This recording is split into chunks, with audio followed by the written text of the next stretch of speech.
Seja bem-vindo, meu amado ouvinte da Palavra de Deus. Sou o pastor Adriano. Estamos aqui para mais um estudo da Palavra de Deus, dando continuidade à eclesiologia. Hoje vamos estar falando sobre a divisão organizacional da igreja. Amém? A igreja, como todo grupo organizado, tem uma divisão distinta. Esta divisão não visa distinção de superioridade e nem de hierarquia, visto que todos são iguais aos olhos de Deus. Esta divisão é para efeito de organização, irmãos. Igreja não é quartel. Tem gente que confunde, né, igreja com quartel.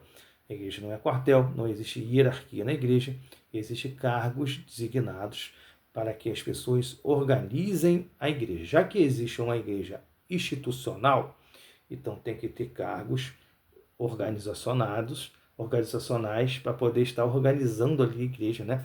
E fazendo com que essa organização ela tenha gerência, né? Ela seja gerida, ela seja administrada. Então, não é que a pessoa seja maior do que ninguém ou menor do que ninguém, até porque isso está fora do plano de Deus.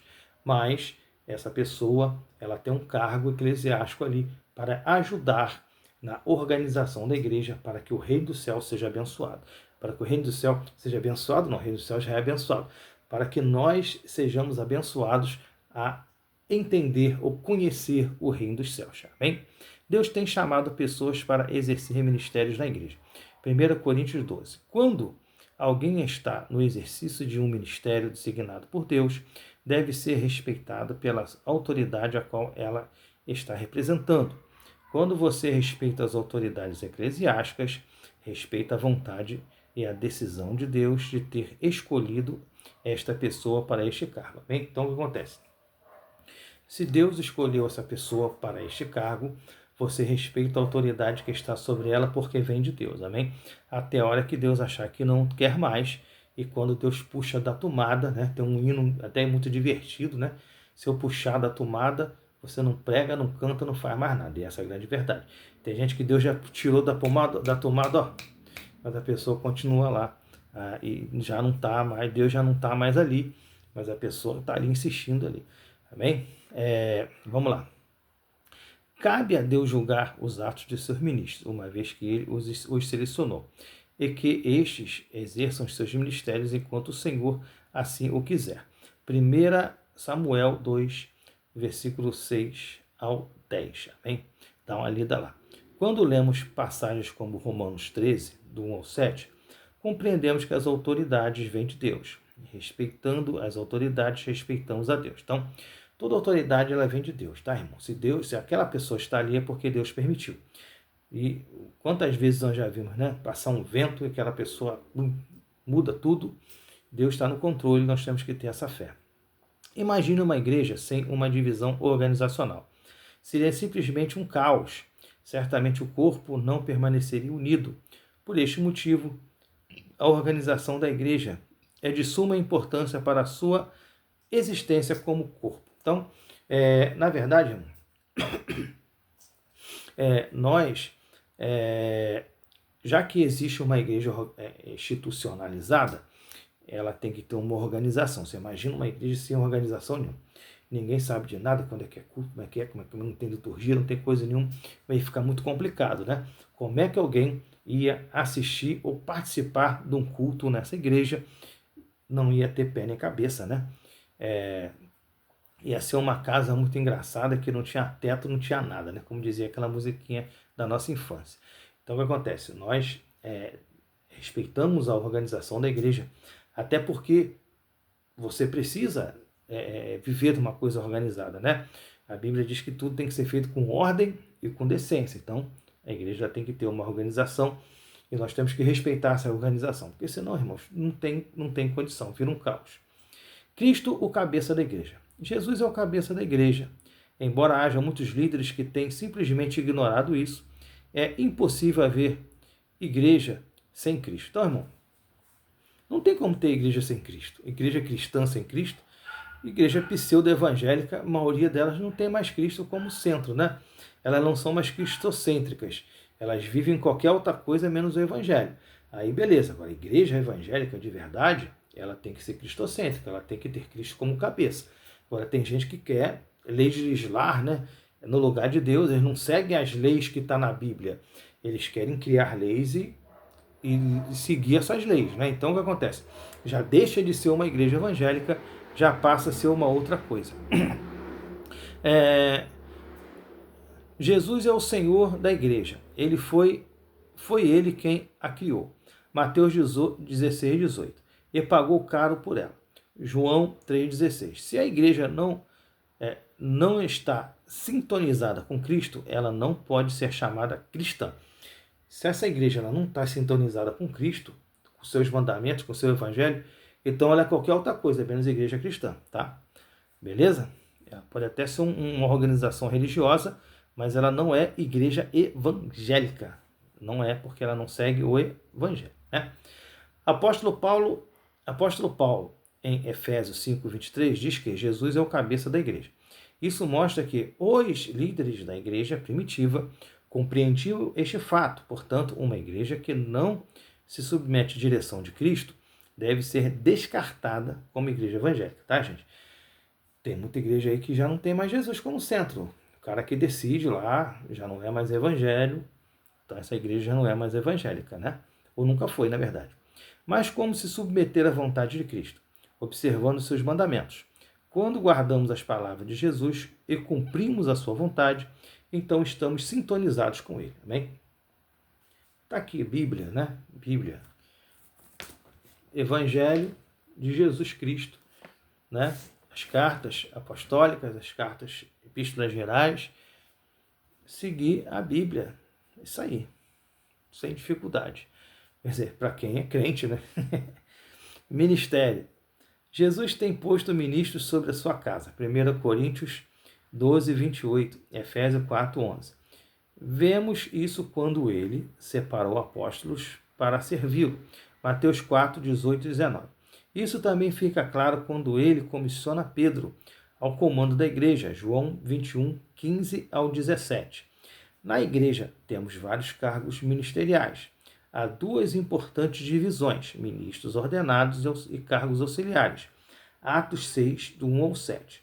Cada denominação possui sua divisão eclesiástica, mas geralmente existe na igreja moderna os cargos de bispo, pastor, evangelista, presbítero, diáconos e obreiro. Algumas igrejas adotam também o cargo de apóstolo, tá? Algumas igrejas também adotam o cargo de apóstolo. O que acontece, irmãos? Ministros ordenados, né? Presbítero, pastor, evangelista, bispo, né? E cargos que não são ordenados, são cargos auxiliares, obreiros e diáconos, tá? Obreiros e diáconos. Então, o que acontece?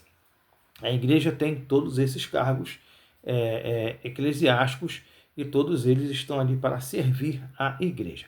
A divisão entre bispo e presbítero não existia na igreja primitiva. Foi feita pela igreja moderna. Estes cargos eram iguais. Em locais de maior influência grega, usava-se presbítero. Em locais de maior influência latina, usava-se bispo. Mesmo os apóstolos se intitulavam presbíteros. 1 Pedro 5, 1, 3 João 1. E bispos, Atos dos Apóstolos 1, 20. Mas estas mudanças não interferem no trabalho do Senhor, desde que não haja soberba por parte dos que exercem estes cargos. Graças a Deus, aqui no Brasil, a gente não tem esse problema de soberba, né? O cara não acha que é Deus, que é Senhor, que é melhor do que ninguém. Essas coisas acontecem lá para a França, lá para o Canadá, né? Lá para a Suíça. Aqui, graças a Deus, não tem. Mas se esse mal chegar aqui no Brasil, né? O cara ficar soberbo, né? Achando que é melhor do que todo mundo porque tem um cargo eclesiástico, a gente já está vacinado e sabe que isso aí não pode acontecer, que isso atrapalha a obra de Deus, né? O importante para manter a sã doutrina é que ministros ordenados cumpram o seu papel bíblico e que os obreiros auxiliares cumpram os seus, amém? Então, cada um na sua função, cada um na sua ferramenta, cada um na sua ferramenta. Outro dia eu estive num culto, né, de departamento, tem um amigo meu que ele é pregador, exímio pregador, homem usado por Deus, maravilhoso, e botaram ele para dirigir o culto. Meu Deus, estava perdido. Qual segue o tiroteio? Por quê? Pregador, irmão. Ele está acostumado a dirigir culto. Ele faz parte de um departamento, tem um cargo no departamento, e ele estava ali dirigindo o culto, né? Muita dificuldade, muita boa vontade, mas o cara é pregador. É difícil para o cara dirigir culto. Então, cada um na sua ferramenta, né? Cada um servindo a Deus como foi chamado. E essa é uma isso é uma bênção. Tudo que você faz na obra de Deus é para ajudar a igreja do Senhor. Amém? Corpo de membros. Todo crente é membro do corpo de Cristo. 1 Coríntios 12, 27. E é importante para Deus. Os membros são a base da igreja. Embora existam cargos ministeriais na igreja, todos são membros da igreja de Deus. Mas geralmente denominamos membros aqueles que não possuem cargos eclesiásticos, leigos, né? Aquele que não tem nenhum cargo, geralmente nós chamamos de membros, mas todos nós somos membros da igreja, amém? Todo ministro da igreja tem que primeiro ser membro da mesma. Para se tornar um membro da igreja, é necessário aceitar a Jesus como o único e suficiente Salvador, e logo após passar pela cerimônia do batismo nas águas. Mesmo os membros que não possuem cargos oficiais da igreja têm responsabilidades e obrigações a cumprir na casa de Deus. Todos são parte de uma grande engrenagem. Romanos 12, 4 ao 8, 1 Coríntios 12, 18 ao 26. Então, irmãos, na verdade, todo membro da igreja ele tem responsabilidades, né? Nós vemos até mesmo no comissionamento, né? Na grande comissão ali, ide por todo mundo, pregar o evangelho. Isso é para todo mundo, gente. Pregar a palavra de Deus, anunciar, ser uma testemunha viva, né? Ser uma testemunha da palavra de Deus, ser uma testemunha do evangelho, ter uma vida ilibada, ter ali, ser um exemplo para a sociedade, para as pessoas. Tudo isso é um exemplo que nós temos que fazer ali, amém?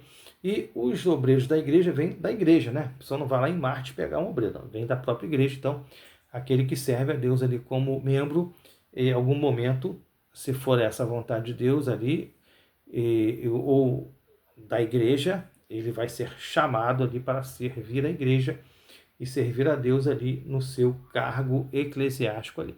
Seja ele como ministro, seja ele como um cargo auxiliar. Mas é importante que todos nós venhamos a ter essa compreensão de que somos ferramentas importantes para Deus, que somos dentes de uma grande engrenagem que se chama o Reino dos Céus e temos que anunciá-lo para que muitas pessoas sejam salvas, transformadas, limpas, lavadas e remidas pelo sangue de Jesus. Amém? Então, irmãos, na próxima aula nós vamos estar estudando algo muito importante. Nós vamos estar falando sobre as principais ordenanças da igreja. Vamos falar sobre Santa Ceia, batismo nas águas, né? Tudo isso a igreja ela foi ordenada por Deus a executar. Amém? Vamos estar falando sobre isso na próxima aula. Que Deus te abençoe. Amém? Até o próximo estudo, em nome de Jesus.